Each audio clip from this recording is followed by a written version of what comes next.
8th of May, 1855. Our dearly beloved Queen.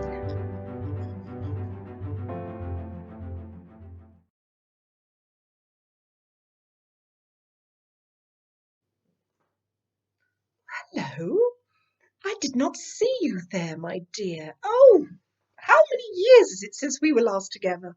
Oh, and how lovely to see you here again in the house of my sister, Mrs. Young, at number 6 Constitution Terrace in the rural part of Luton in Chatham. You catch me in the white-hot heat of creation.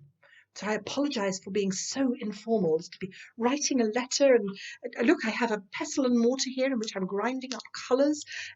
Well, the reason I'm doing this is because I'm conducting my own small scientific experiments.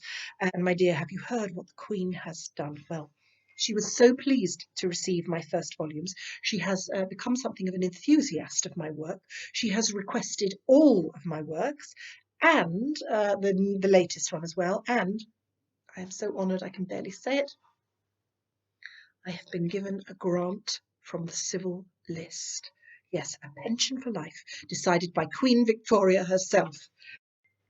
Queen has even requested that pamphlet of mine that I wrote for the Religious Tract Society in 1841, The Dawning Genius. I meant it as an instructional pamphlet both for children and their aspirations and for parents as well, to understand that greatness can come even from very humble beginnings. It was, you see, by way of being pen portraits of eminent persons from the last century. And amidst all the men in there, I also included 2 female authors. One of them was Jane Taylor. Do you know that name? You may not. But she, with her brother and sister, Anne Taylor, wrote the book that we all read in nurseries, nursery rhymes. Of what are your clothes made? You know that one? I like that one. Come here to Papa, and I'll tell you, my dear boy, for I think he would never have guessed how many poor animals we must employ for poor little Charles to get dressed. Speaking of animals, oh, my dear, you may have noticed that our dairyman in this area, the Luton part of Chatham, Sam Jarvis, is no longer around. Yes, there is a reason for that. I like to read the reports of court proceedings, and most recently, Sam has been involved in a court action. He's the man who had a disfigured face, partially disfigured because an anchor fell on him when he was in the Navy. Sam Jarvis used to deliver our milk with the yoke about his neck, or his wife sometimes, or one of his children. He had many children. And he had a little farm on Magpie Hall Lane. Yes. Do you remember? I mean, I remember distinctly he had 3 cows and possibly 3 horses, at least, and a servant, a little servant girl looking after him and his family, and she was about 12, I think.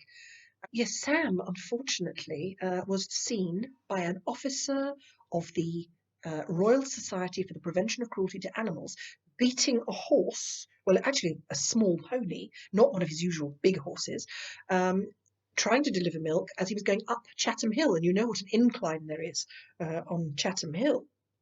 Well, the officer ran over to him and said, "What are you doing, fellow? Stop beating that horse." And Sam's only response was to say, "I got it of a gypsy only a day or 2 ago, and it was in a worse state then than it is now. So you should be grateful to me. You and the horse should be grateful." Well, the officer removed the bridle and other trappings upon the pony and discovered there were more signs of neglect and ill abuse. So I'm afraid Sam was prosecuted by the RSPCA. And there were 2 witnesses, although according to the court report, this was quite a humorous incident. Constables Clift and Howes gave evidence, and Constable Howes, well, you know the sort of men who make constables, was asked by the judge, "Why did you not intervene and prevent Mr. Jarvis from beating his horse if you knew it was happening?" And Constable Howes said, "Oh, well, Your Honour, I did intend to speak to him. In fact, only the day before I had meant to speak to him. I thought to tell him to put to black over some of the sores on that beast's body so that it would look a bit better."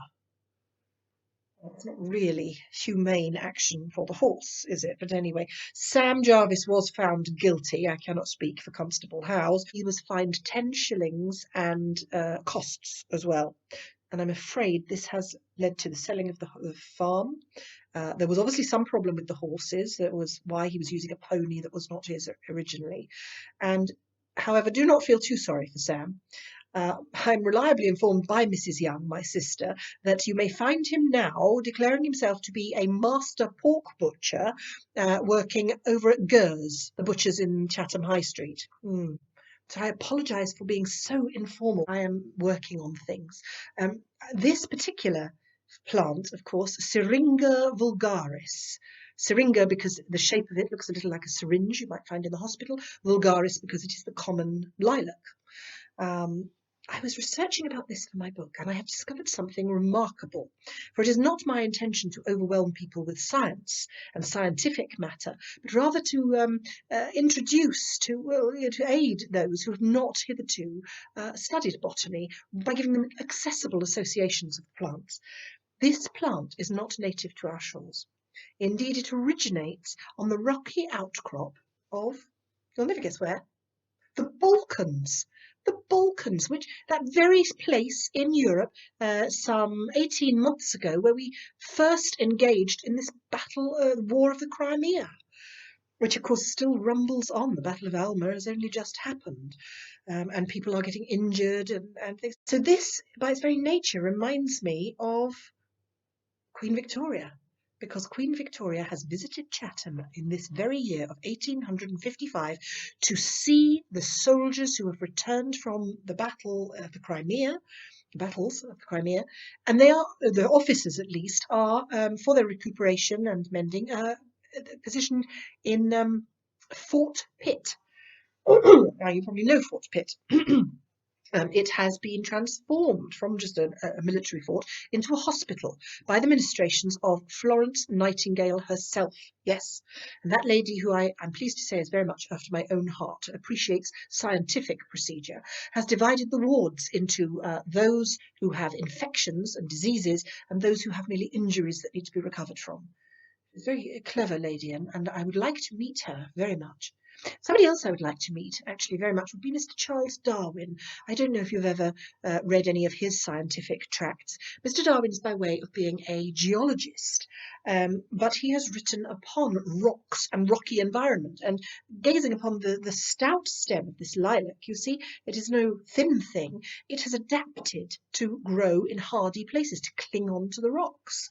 Mr. Darwin has some thoughts upon that matter. I think he may publish on it eventually, but he has not at the moment. This tract that I've read from last year was on the foliation and cleavage of the rocks in North Scotland, because he's a geologist, you see, interested in rocks. He's not the first to think about this adaptation of species to the environment. Indeed, Mr. Alfred Wallace and others have thought upon it, but Mr. Darwin, I think, is one to watch. My new volume, and I think it shall run to many volumes by the end, using many of my illustrations, is being printed with a remarkable new chromolithograph process. I don't know if you know much about printing, but Mr. Dix is my printer up in Ludgate. He's an excellent fellow and open to showing me all the processes. So the piece of paper upon which the print lies must go into the press many times, and each time it does, the stones, that is the engraving sheets that have paint upon it, you have a different one with a different colour every time. So it is a very long and complex process, and expensive as well, but it builds up the most magnificent colours. I mean, how else is one going to emulate the depth of colour and the changing of colours that one finds in nature?